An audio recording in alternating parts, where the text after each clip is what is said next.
Hey guys, it's time for the Mega News Roundup for July 19th, 2021. It's been a hot minute, so we got quite a bit to catch up on. Let's kick things off in the deep vlog as we always do, with some Mega Man X DiVE update.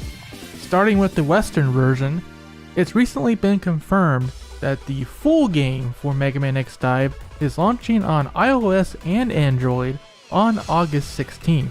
The date was first listed on Google Play, and then the date was later confirmed by Nebula Joy staff member Zero X on the official Discord. It's also been said that there's going to be some text fixes and localization improvements that have been recommended by the English-speaking community. Always good to see. You can pre-register for the game right now if you are in the US, Canada, UK, or in Ireland, with more regions to come. I will reiterate that I'm going to be focusing on my Taiwan account myself, but it is good that Mega Man X DiVE is reaching the West now, and hopefully it doesn't go too badly. Speaking of things that are so bad it's good, there was recently some Mega Man X DiVE ads circulating around the internet, specifically on YouTube, and yeah, they're pretty bad. Like, why is X equipping a buster on top of a buster? Busterception? The animation could use some work. Like, just look at them, they don't even move their head when they run. Among other things. Honestly, I wasn't going to cover these at first because they looked pretty dang fake to me, but apparently Nebula Joy staff member Zero X confirmed they are indeed legit. However, the ads were unfinished, so they were taken down from YouTube. There were 12 ads in total that were uploaded, but unfortunately only a couple were saved by the community, so I can only really show you those. The most interesting thing that came out of the ads, however, is the possible reveal of a new character, and that is Nana, the navigator from Mega Man X Command Mission, who is hilariously labeled Elia. Oh my god, that's such a mess up. If they really just grabbed Nana's artwork thinking she was Elia, that's a pretty hilarious accidental reveal. I know there has been some mismanagement on the Asian side of X DiVE, and I would hope that wouldn't be the case for the Western version too, but I won't lie to ya, this is not inspiring any confidence. With those ads, the animation really looks fan-made, but at the same time, there's no way a fan would come up with this stuff. It absolutely reeks of somebody who's never played Mega Man before. I didn't even mention our favorite Maverick leader, Simgama. But hey, whatever, you say it's unfinished, I'll take your word for it. And as for Nana, Zero X had this to say about it. As for all the characters you saw in that video, we do have the rights from Capcom to use these characters in the future, but there's currently no official release or development info on them, and there's no need to make any speculations based on it. I mean, if you say so. Unless that Nana artwork was fan-made, it's possible she is coming to DiVE in the future. Take that for what you will with a grain of salt. Alright, let's move on to what's going on in the Asian and Japanese versions of X DiVE. First, I should mention that since last week, there has been a rerun of the summer event, which of course gave us another chance to pull Swimsuit Iris, Swimsuit Lair, and Swimsuit Roll, who has a new design now.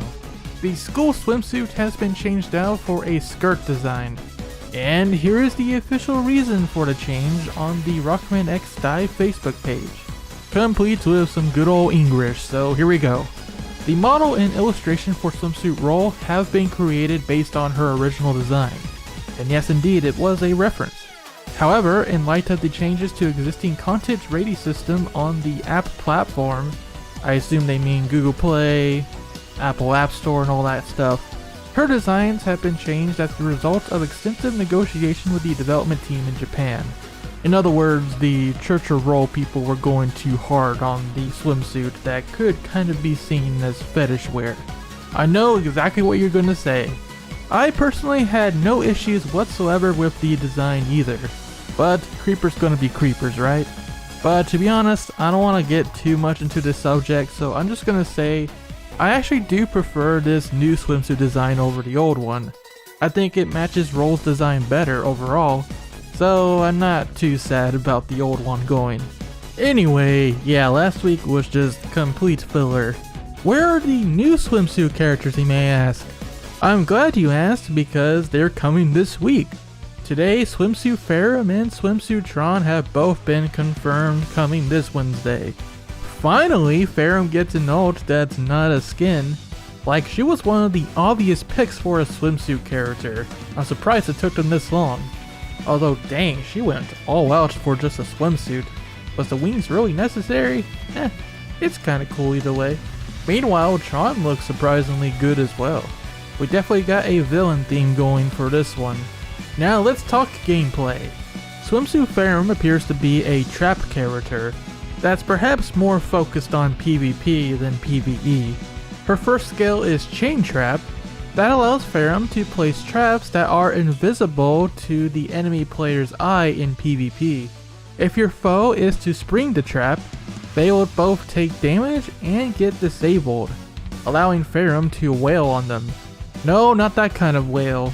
But sure, that works too, I guess. The second skill, Storm Whip, is a whirlwind of lashes that in PvP allows you to pull in the enemy player that's been trapped. Kind of like Valentine CL, making for a good combo that ought to deal some serious damage. Her skills involve using sand sculptures, which make for a really nice reference to Balkan Gurat, the Bonne's amphibious machine from Mega Man Legends 1. That's awesome. Sand Sculpture B allows Tron to set the sand sculpture down. That acts as a stationary turret that fires auto-fiery missiles. This baby also has the ability to disable skills on a player character when they jump. Now you can make your foes play WarioWare. Meanwhile, Sand Sculpture J is a reference to Jagged Krabby, another mech that Tron uses in Mega Man Legends 2. Just like that boss, it will simply balance left and right across the stage.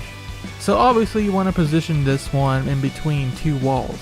There is also a chance to defocus an enemy when you use skills on them. All in all, nice references. Of course we get a new S-rank weapon too, the Bubble Bomber Launcher, which we're pretty sure is a reference to Infinity Maginian from Mega Man X6. Oh baby, we're getting a lot of X6 content now. True to Maginian himself, this weapon will launch flea bubbles that home in on the enemy. And with one of the passive skills, you can launch additional water flea bubbles in a circle. Also, when you get hit, you can recover HP. Not too shabby, kind of unique. Both characters in the weapon are going to get you that sweet 40% bonus in the upcoming Summer Treasure Hunt event, which looks like it's going to be a fitting sequel to the first summer event stage. This one using Mega Man ZX's Area Forest as a base. You still got the water slides and you can collect seashells now. And hey, remember how Vacation Penguin mentioned Flame Mammoth during his dialogue in the last stage? Well, I guess we're gonna see what that's all about because now we have Summer Mammoth. And he's got the sailor motif going on, which is both kinda creepy and amazing at the same time. Also, I like how that device around his waist is shaped like Mega Man Classics Buster. The Summer 2021 event is happening this Wednesday, July 21st. And surprisingly, we're gonna have a 2-week event here, ending on August 4th. It's summertime, baby! If you're going to pull in this summer banner, which character are you gonna go for? Tron or Ferham? Personally, I'm undecided. Ferham looks like she could potentially be a good PvP character, whereas I really like the references that Tron's skills have. But I will say Tron is my favorite overall. That's all for what's happening in the deep log today, but we still have some other Mega Man related news that we need to catch up on. So let's begin with a new chapter from the parody manga Rockman-chan. Chapter 6 is now out, you can see it in the description below, although I'm not sure when an English translation is going to happen. However, if Spanish is your language of choice, you can read a Spanish translation thanks to RockU78, and we'll link that in the description below as well. Chapter 6 is something pretty dang special because it features the return of Bad Box Art's Mega Man. Oh yeah, I gotta love that. And we even get to see what some of the other Robot Masters would look like if they were drawn in the bad box art style. This manga is a lot of fun. Speaking of manga and comics, You can also now pick up a paperback version of the Mega Man Fully Charged comic, collecting issues 1 through 6 into one. Yeah, the television series is a mixed bag, but I would say from what I've seen of the comic so far, it's an interesting, darker take on the Fully Charged storyline, serving as a bit of a season 2, even though this comic does its own thing. And hey, this one actually has Dr. Wily in it. If you're interested, it's $15 MSRP or $13.49 on sale at the time of this video on Amazon. If you wanted to pick it up, check it out in the link in the description. In more merchandising news, Icon Heroes has announced a new Mega Man Bobblehead, a special color based on Solar Man's special weapon from Mega Man 10. This one's going to be a San Diego Comic-Con 2021 exclusive, so if you really want it, pre-orders are expected to go up today at 10 AM Pacific time, which means it's probably available now by the time you see this video. If you want to see if you can still claim one, we'll have a link to that in the description. Meanwhile, it looks like Rockman VR Targeted Virtual World is making its grand return after its run ended and there was a bit of a hiatus. Granted, it's still going to be in Japan, specifically the Aeon Mall in Hokkaido City. It's going to be a part of a new Capcom VRX corner, where you can also play Biohazard Valiant's Raid and Ace Attorney VR. Man, wish I could go. And actually, you should be able to go out there and play the game today, as it's starting today. Assuming you live in Japan, of course. This game runs on a HTC Vive Pro, and it is partially in English, so still hoping that we might see this game come to that device worldwide. Or even a station available outside of Japan would be cool. But yeah, that's what's going on with Rockman VR. If you're in the area, it's worth checking out. Looks pretty cool. To end things off, a quick reminder for anyone who pledged to the Making Mega Man Code Legend Kickstarter. Orders are now shipping out and quite a few people have already gotten their copy actually. So those people are already making their own little Mega Man games. Artec has not announced if they're going to be doing more units, but there is potential interest in making the kits available outside of Kickstarter. Let's hope that happens. With all that said, that's going to do it for today's Mega News Roundup. Thank you so much for watching. Stay tuned to ShadowRockZX for all things Mega Man. We're also now ramping up our Blaster Master Zero coverage even more than before. The BMZ1 retrospective is now up, and it's a long one, get the popcorn, but it's a good watch, at least according to the people that put some nice comments on there. Thank you very much for that, guys.